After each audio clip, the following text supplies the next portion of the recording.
Everyone does not include us in their party. Everyone does not include us in everything that they do. There has to be a point of division in order for us to separate and then unite among the like-minded of our people. So let's make this very clear. When we say we want to stop putting your business on the internet, they have psychologists as the #1 people behind the apps so that they can study the patterns of human beings and our thinking. Why would you answer a question on Facebook that says, what's on your mind? Tell them what you eat, where you at, what kind of car you drive, your family, your friends, everything. You don't need to spy on you. You spy on yourself. Tom never did it to us though. FBI, CIA meets with Mark Zuckerberg. They have the largest conglomerate of connections to human beings on the planet. So when you get to that level, the government has to be involved. Have you read the terms and conditions, or did you just press accept when you downloaded the app? None of us got enough time, but then you're gonna do time. So what we're gonna do is we are going to go after all of you who even made us believe that you would turn against us when we gave you these platforms. What they really plan on doing is take down certain people and make examples out of people. Don't get involved in criminality. I gotta say this to the brothers. Be your best. To be clean. We trust our enemy too much. You think that because he allowed you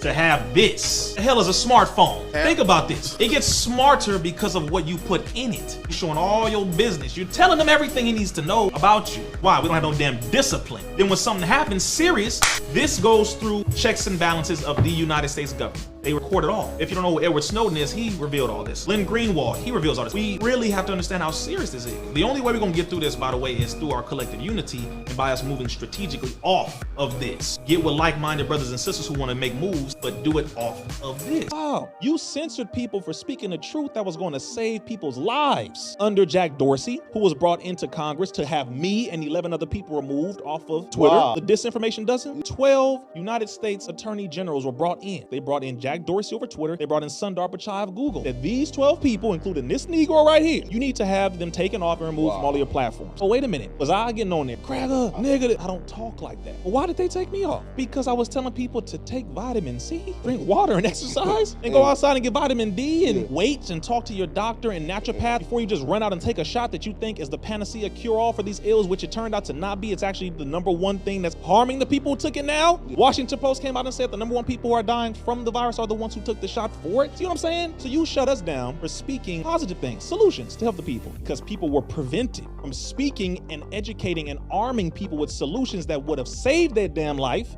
to where they ended up losing it. How are we gonna look at this?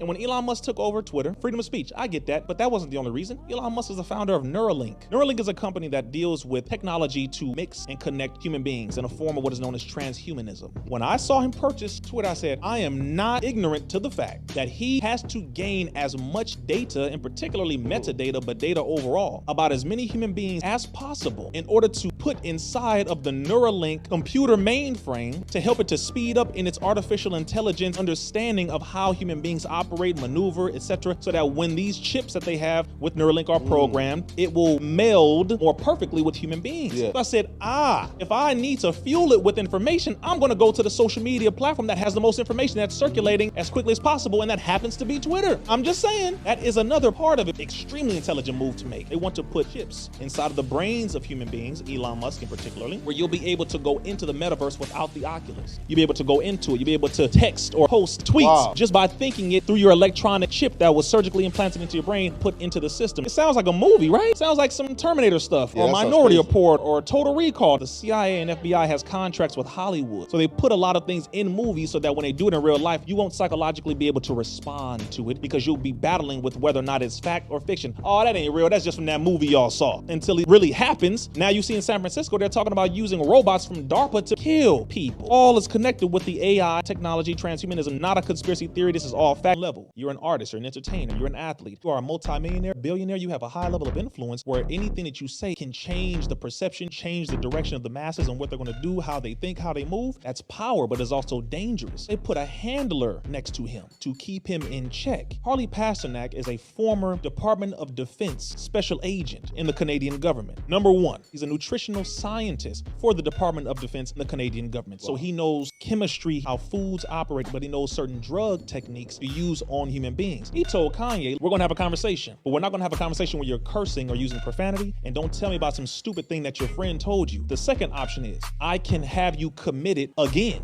First of all, that's a threat to a psychiatric facility where you're going to be so doped up, playtime with the kids won't be the same. Wait a minute, you were the one that's sent into the psych ward in the first place. Now everybody can't say he's crazy. No, he is being handled by an agent who was sent to be right next to him to make sure that he doesn't get out of line. But Harley Pasternak also had other clients like Halle Berry, Jennifer Hudson, multiple clients. You need to look at this individual, and that is not somebody who should be around you. All of the artists, all of y'all have someone around you who is being sat next to you, who was sent there to keep you under control. That is a guaranteed fact. That I know. So you have to check all of the people around you and look at their military background if they have one. Look at their background to see what their area is when it comes to chemistry, their connections to hypnotists and hypnotherapy, all of this stuff. This is a very critical thing that we all should look at. The music business is ran by the devil. So the music business is only designed to get as many people to go away from God as possible. So what happens is the devil needs workers, and by workers, he needs people who have influence, who can mislead or misguide people away from the light into the darkness. So this is why the artist is powerful. So the artist is the mouthpiece. Okay? The artist is the mouthpiece between the devil and the fan. And the artist's job is to get you to throw up these weird signs. What are you doing this for? This is the Baphomet. I don't fuck with this. So don't think I'm throwing this up because I don't fuck with this. I'm just showing you when you see these signs, when you see the checkerboards, when you hear them talking about demon time and drill and kill and all this shit. Even the actual beat and the BPM, it's all 808 drums. This is all low vibrational shit. So what happens is the artist is only the tool used to push the message of the devil. It's a spiritual war. So what happens is, in order for that artist to be in position to even mislead the people, they have to be worthy. This is hazing. This is the hazing aspect of it. So when you look at colleges, you look at fraternities, you have to be hazed in order to get to pledge, to be a pledge. That's a fact. In order to climb the ladder in the music industry, you have to be hazed. And when you're getting hazed, you're getting fucked in your ass. So you think you say like basically this homosexual ritual? I'm saying. 2013, first time I was visited by the FBI. That was because of information that I was posting on Facebook about the White House and 9/11. They came, pulled up to the house, knocked on the door, flashed a magnificent badge. I said, "Wow, you have a pretty nice budget. Can we come in for a second?" I said, "No, I'll step outside." And then they flashed the badge, and we have a few questions for you. She opens the file, big file, legal size. Opened it, had my DMV photo in it, had my last 3 or 4 posts on Facebook. She said, "Is this you? Did you post this?" I'm reading it. I said, "Yes, yeah, definitely." She said, "What did you mean by that?" "Well, we're just making sure that you're not connected to any terrorist organizations." Right. 2013. It was almost a decade ago. I said, "You know if I'm in a terrorist organization. You know full well." I start answering the questions, talking about 9/11. Well, what did you mean by that? I said, 9/11 was an inside job. That is well known. Well, how do you know that? I said, there's a documentary called Loose Change that came out. There are roughly over 2,000 engineers who are calling for the reopening of the 9/11 files. People who were there heard explosions on every floor. Bomb sniffing dogs were there. Okay, well, thank you, sir. I said, no. Come on, we have time. I'm glad our sister is free, of course, just to make that very clear. She is a black woman. The laws are different, which is another reason why we need to educate ourselves before we travel. You don't want to fall victim to certain things simply because of your lack of knowledge about a thing. She did roughly, 10 months, I believe? Yeah. That's one part. The other part is her being swapped for one of the top weapons dealers in the 90s and the 2000s. A Russian that America right now is arming Ukraine against. One of the top weapons dealers. How much sense does this make from a military perspective? You released him when you are arming another nation against Russia, and he's Russian, and he is one of those who helped to manipulate and maneuver weapons for tons of different nations against other nations. That doesn't make any sense from America's military perspective. So what's the real motive? Joe Biden is not trusted by America for the most part. So he's trying to regain the trust of the people by doing something that looks like he cares about black people, females, LGBT, because she's lesbian, etc. A lot of people are making moves to make the people believe that you are on our side when you're not.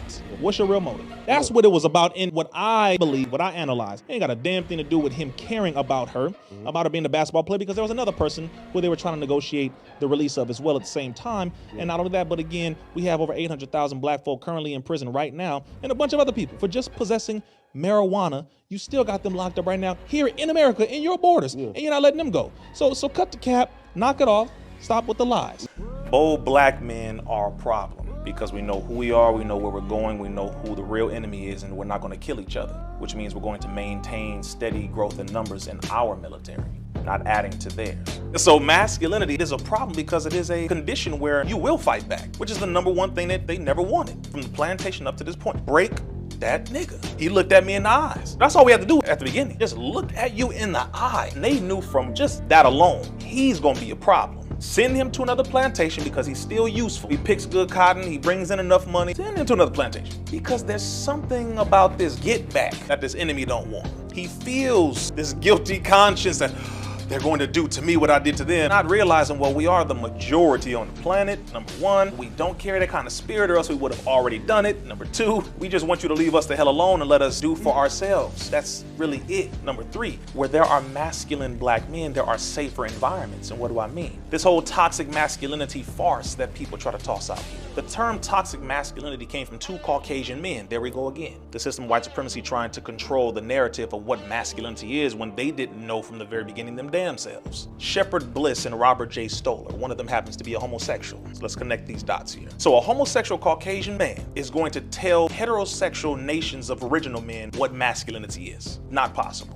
Number two, if that term came out and then it became overshadowing of what masculinity is, it blurs the lines of what true masculinity is and what it is not. So now what people perceive as masculinity is putting their hands on a woman. That's masculine. No, that's not what masculinity is. Masculinity would prevent a man from putting his hands on his woman. Masculinity protects the community. Masculinity raises and respects children. Masculinity secures women. Masculinity makes it to where you're not gonna step over here and not get checked if you don't operate properly. That's what masculinity is. Toxicity is the opposite of masculinity. You can't even put those together because the other thing is you knew it was an agenda because you never hear people talk about toxic femininity, but it's always toxic masculinity. Why? Because the agenda is to make the man weak, because if you have weak men, you have women who are not going to be able to be protected and therefore they are the prize. So if they don't have their security, remove the security, we'll be able to take control of them. It is the same tactic in a new package in this generation where they are looking at make sure we are able to destroy them slowly but surely and make sure they don't have any men to protect them. Even though women can protect themselves, they shouldn't have to.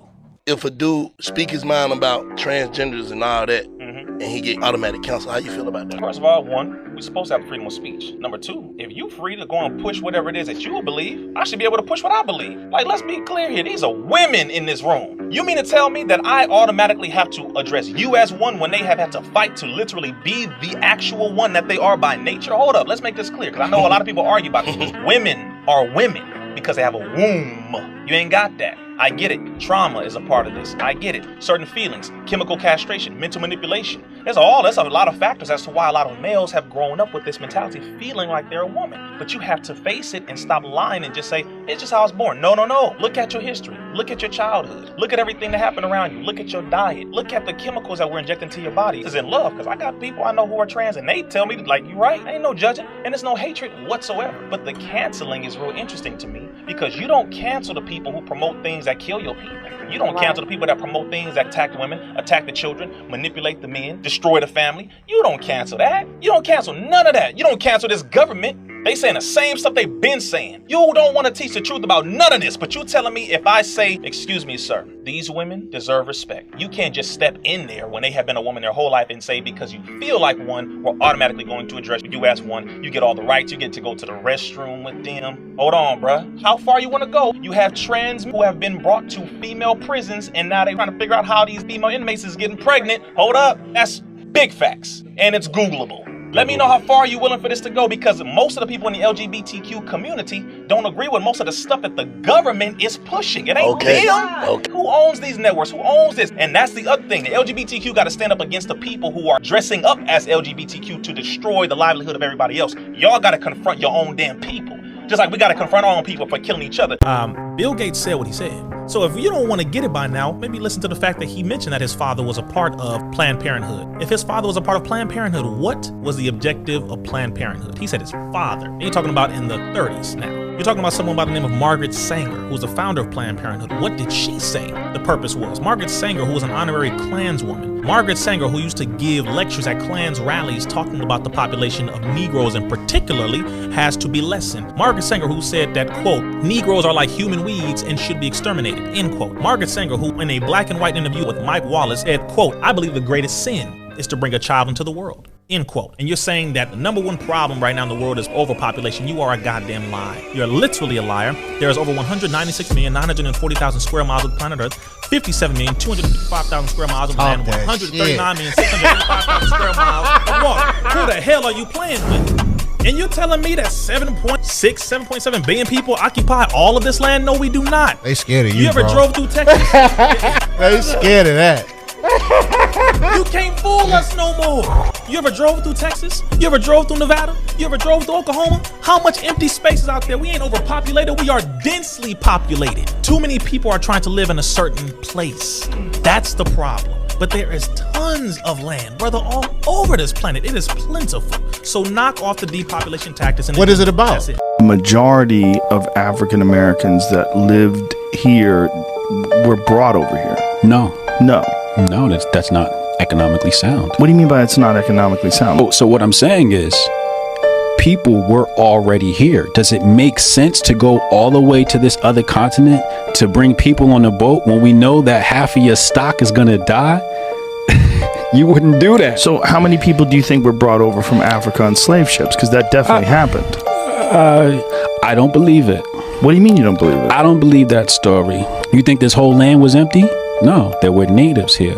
Right. But today we're taught that natives is some other people. No, natives are the melanated African being that has come here since the beginning of the Mali Empire. We're talking about 14th, 13th century. We had already come here from Africa. Really? Oh yeah, we had already come here. You know, maybe people were brought over as slaves, but I don't think that the black people in America came from Africa on slave ships. I believe the people that were here were slowly conquered. First they got the East Coast, and then they started spreading out west little by little, conquering. And when you conquer a tribe, what do? You enslave them. They're POWs. Right? Okay. That's what you do. But I'm still confused. There's a great history of slave ships being brought over from Africa. History is his story. Right. What about my story? Is my story not valid? But if you do 23andMe on from out that 23andMe? well, that's Either way, if you take black people here in America and you do their DNA sample and it point back to Africa, what does that say? It says black people in America are Africans. Now, the argument is, were we brought here or were we already here? Did we bring ourselves here or did the white man bring us here? You see, when you say the white man brought us here, what you're doing is you're removing our ability to transport ourselves. You're saying, oh, we didn't know anything about boats. That's what you're trying to tell me. You're trying to tell me that we didn't know that there was a landmass here. Go look at the primary source. You got here, we met black people. When we got to the Caribbean, we met black people. You think the Caribbean is right next to America and they weren't in America? That's interesting. Doesn't But- make any sense. I mean, when you go and you look at real European history, right, would believe that if they took a bath, it was bad. Right. They didn't even want to change their clothes. They thought that dirty was purity. When we talk about the Moors going into Spain and into Europe, the stories in the history, our history, says that when we met the so-called Caucasian, he was sleeping in the barn with the animals, and we told him, no, you can't sleep in the barn with the animals. We taught them etiquette. We taught them running water. We brought that technology to Europe. Now, if we brought the technology to Europe that saved Europe from the Black Plague, you mean to tell me that if we saved the white race, that we weren't already in America already? When we brought the technology? When Rome was dependent on Africa for food? Remember when the Black Plague hit Rome? The cause was one of the officials was stealing the grain that was coming from Africa. So there was famine hit Rome. If your source of sustenance is from Africa, how are you superior?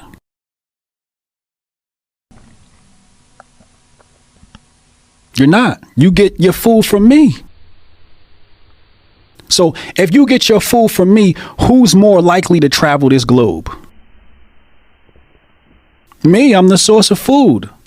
And that's the first thing you need to survive on this planet. If you were to go out on the street today and ask anyone what is the most violent religion on earth, they will likely point to Islam, because that is what the media has promoted the last decades. In the United States, you have the KKK, a Christian group that is known for their racism towards black people and killing of black people. If you take a good look at the continent of Africa, you will notice that it has been divided into all the European countries. And all these European colonizers were all Christian nations, meaning their kings and their queens were anointed in the name of the Father, in the name of the Son, and in the name of the Holy Ghost. And their citizens were baptized in the name of the Father, in the name of the Son, and in the name of the Holy Ghost. They were Christian nations. So let's take a look at what happened when they entered into the land of Africa. Starting with my home country, Ghana.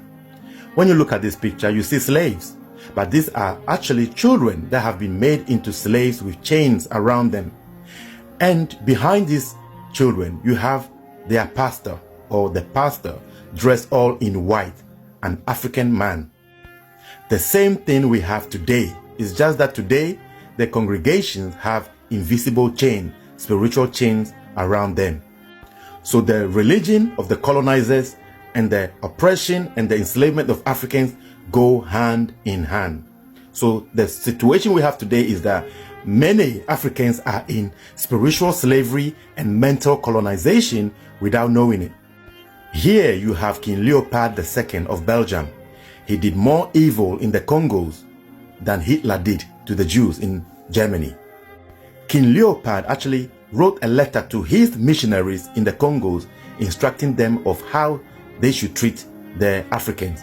The missionaries were not there for you. They were messengers, spies, and influencers. And this is Kenya, where the British committed so many atrocities against the Africans, and the Church of England was aware of it. And this is Namibia, where you have innocent people living in their land, now in chain for no wrong of their own. So you have all these kingdoms of Christianity coming into Africa, demonstrating nothing but evil throughout the whole of the continent.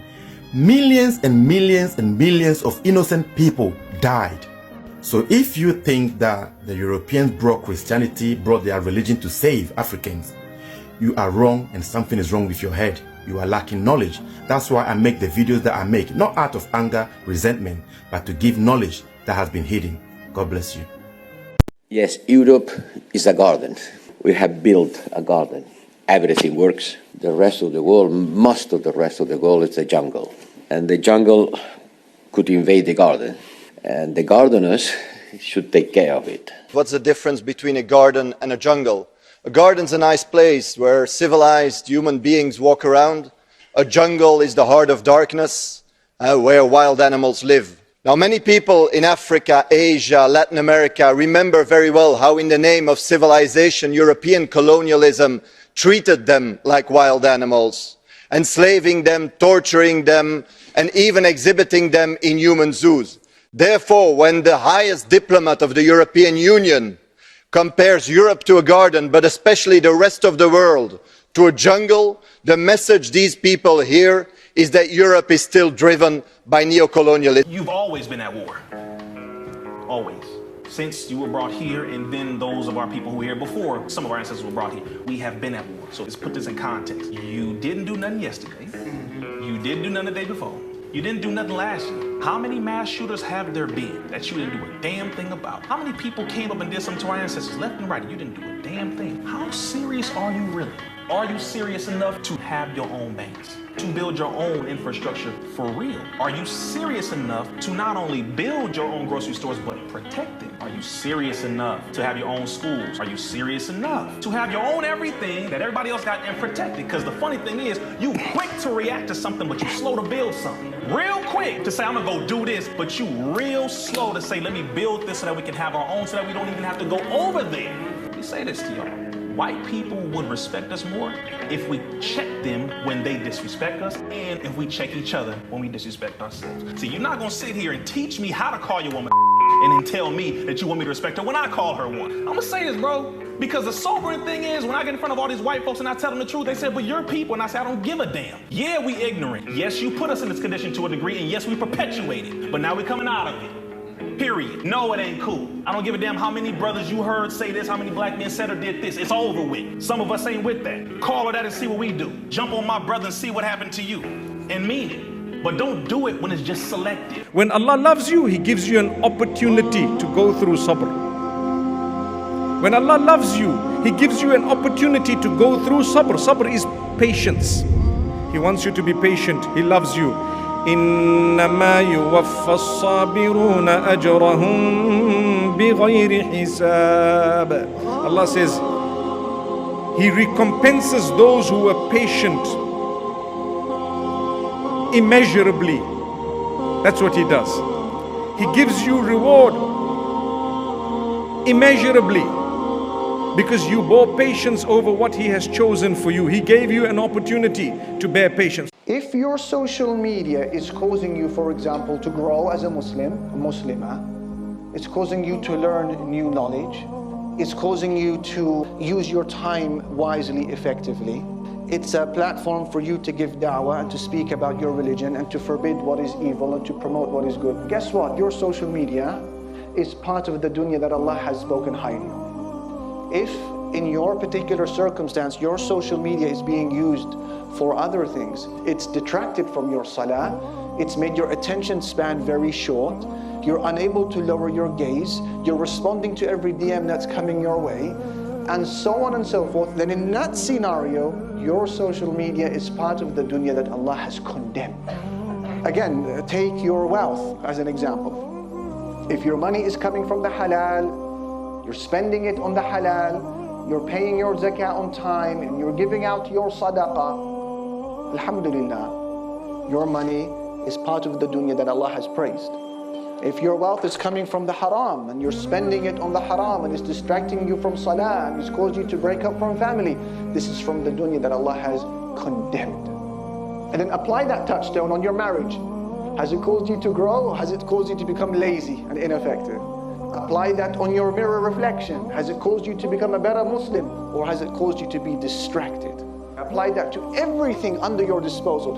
Then with this exercise, you will see whether what you have is from the praiseworthy aspect of dunya, therefore you thank Allah for it and you do more, or it's the condemned aspect of dunya and you do course adjustment.